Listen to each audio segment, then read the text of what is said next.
ఈ car race విషయంలో 50-60 కోట్ల రూపాయలు స్కామ్ చేశాడనేది ఈ మధ్య అందరూ సోషల్ మీడియాలో గానీ బాగా వైరల్ అవుతుంది. అంతకుముందు కూడా రేవంత్ రెడ్డి గారు అసెంబ్లీలో కూడా మాట్లాడడం జరిగింది. అవును.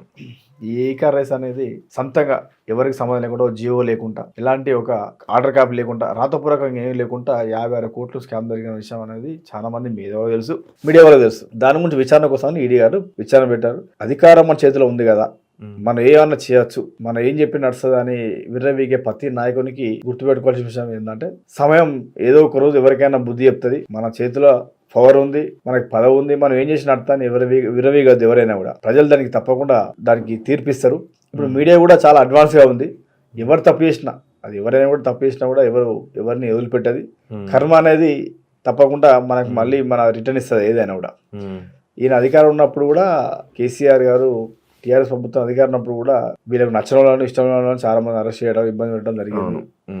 చట్టం తన పని తప్పకుండా ఎవరినైనా వదిలిపెట్టది, వాళ్ళ దూర తీరుస్తుంది. ఆయన మరి ఎందుకంత భయపడుతుండు ఈ కార్ రేసు దాని విషయాలు ఎందుకంత భయపడుతుండు? ఈ లొటబిస్ కేసు 5 నిమిషాలు వేస్తాడు, 6 గంటల సేపు జరిగింది, ఇంకా ఉడలేదు. తప్పించుకోవడానికి ఎన్నో చెప్తుంటారు.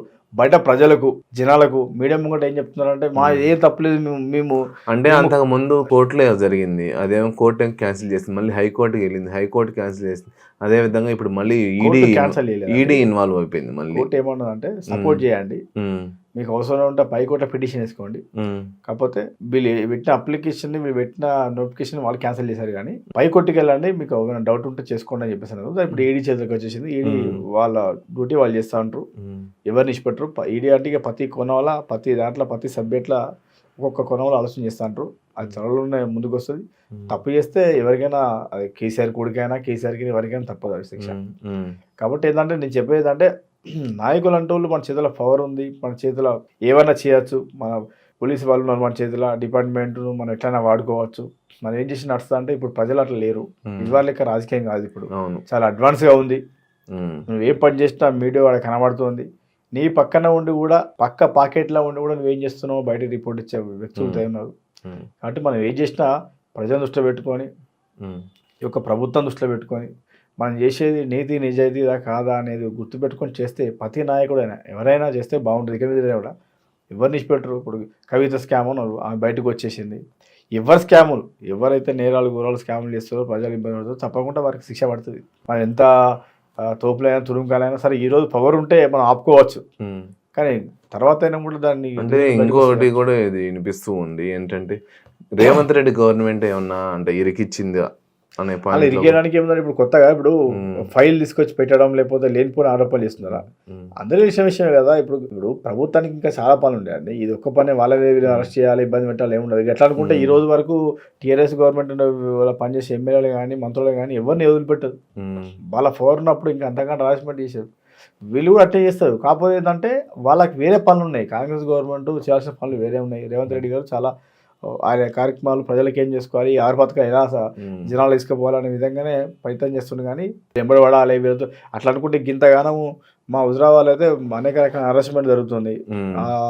ఈయన రేవంత్ రెడ్డి గారినే సీఎం గారినే వచ్చాడు సార్లు మాట్లాడుతుండు, ప్రతి విషయంలో ఆయన టార్గెట్ పెట్టుకొని మాట్లాడుతుండు. బయట తిరుగుతారా వాళ్ళు గట్టిగా ఇప్పుడు రేవంత్ రెడ్డి గారు గట్టిగా కన్నెర వేస్తే ఈ ప్రభుత్వం టీఆర్ఎస్లో ఈ మాట్లాడే మాటలు ఈ అనే మాటలన్నీ వీళ్ళందరూ ఉంటారా? ఇళ్ళలో అరెస్ట్ చేయరా? మరి అలాంటప్పుడు కూడా అరెస్ట్ అనే విషయానికి వస్తే ఇంకోటి మాట్లాడదాం. కేటీఆర్ గారు ఎవరు కూడా చెప్పారు, జైలు పోతే ఏమవుతుందండి, ఏమవుతుంది మాకు, మంచిగా పోతా, ఎక్సర్సైజ్ చేస్తా, వాకింగ్ చేస్తా, స్లిమ్ అవుతా, డైట్ చేస్తా, బయటకు వచ్చి మళ్ళీ పాదయాత్ర చేస్తా అన్నాడు. మరి అంత భయం ఎందుకు? మనం మాటలు చెప్పడం చాలా ఈజీ అండి, ఏదైనా కూడా అనుభవిస్తే వెళ్తుంది. ఒకసారి అరెస్ట్ అయిన తర్వాత కేటీఆర్ గారి నుంచి జనాలు ఇప్పుడున్న ఆ మంచి మర్యాద కూడా పోతుంది. లంగా ఎప్పుడు లంగా అంటారు కదా, ఒకసారి లంగదానం చేసినా చేయకపోయినా ఒకసారి మన పైన ఆరోపణ చేసినప్పుడు దాని మీద అందరూ పాజిటివ్ మాట్లాడరు, నెగిటివ్ మాట్లాడతారు, పాజిటివ్ మాట్లాడతారు. ఏదో నీ మీద గౌరవంతోనూ ఈ వరకు మంత్రి చేసిన కదా అని నీ మనుషులు, నీ దగ్గర లబ్ధి పొందిన వాళ్ళు, నీ దగ్గర డబ్బు తిన్నోళ్ళు, వాళ్ళు ఇచ్చే మర్యాద గౌరవం తప్ప కానీ జనాలు ఎవరిస్తారు? ఎవరు కదా. తప్పు చేయనప్పుడు నువ్వు తప్పే చేయకపోతే ప్రభుత్వం ఎలాంటి వాళ్ళ నిధులు వాళ్ళు ఉపయోగిస్తారో వాళ్ళ విధుల్లో మీరు ఆటంకంగా లేకుండా వాళ్ళు సపోర్ట్ చేయాలి. అంతే కదా. ఆఫీసర్లకు వాళ్ళ విధులను వాళ్ళు చేసే ఎంక్వైరీలో మీరు సపోర్ట్ చేస్తే బాగుంటుంది. ఏదైతే వాళ్ళకి కావాలనుకున్న ఇన్ఫర్మేషన్ కావాలో అది ఇస్తే అయిపోతుంది. లేనిపోని ఇరికిచ్చేది ఏముంటుంది అలా. మీరు అన్నట్టు ఇప్పుడు ఇరికేయడానికి ఏముంటుంది అలా, ఓపెన్ విషయం అందరూ చేసిన విషయమే. వీళ్ళు దాన్ని కప్పిపుచ్చడానికి ఇవన్నీ మాట్లాడుతుంటారు అంతే కదా. అలా అంతే తప్ప ప్రభుత్వం కావాలనే ఇరికి చేయడం అనేది ఏముండదు. అంత కక్ష ఉంటుంది వాళ్ళ మీద. అలా అనుకుంటే వీళ్ళు చేసిన దారుణం, నేను లైవ్లో ఉన్న కాబట్టి నాకు తెలుసు, కేటీఆర్ కేసీఆర్ చేసిన దారుణాలు ఇప్పుడు రేవంత్ రెడ్డి గారు చేసలేరు. అసెంబ్లీలో కూడా ఎదురు కూర్చొని మాట్లాడిస్తున్నారు, వాళ్ళకు కూడా అవకాశాలు ఇస్తున్నారు, వాళ్ళు కూడా ఫైట్ చేస్తున్నారు. మీరు ఉండాలి, మీరు మీ సలహాలు కావాలి, మీ సూచనలు కావాలి, మీతోని ఆ డిస్కషన్ ఉండాలనే వాళ్ళని పెట్టుకుంటుండు. ఇవారి గతంలో సింగిల్ వారైనా కేసీఆర్ ఒక్కడైనా ఉండేది, ఇంకెవరు అన్నారా? ఆయనకి ఎదురు మాట్లాడితే అసలు ఎవరైనా మాట్లాడిలా. ఆయన అట్లా వేసిండు మాట్లాడకుండా. ఇదే అందరినీ అన్ని పార్టీలో వీళ్ళు ఆయన పార్టీ చేంజ్ చేసుకోవడం, అందరినీ పక్కన పెట్టుకోవడం, నాకు అపోజిషన్ ఉండేవాళ్ళు ఉండద్దు అనే విధంగా చేసిండు. అంత దారుణం రాజకీయం చేసిండు. ఇది నేను లైవ్లో ఉండి చెప్తున్నా.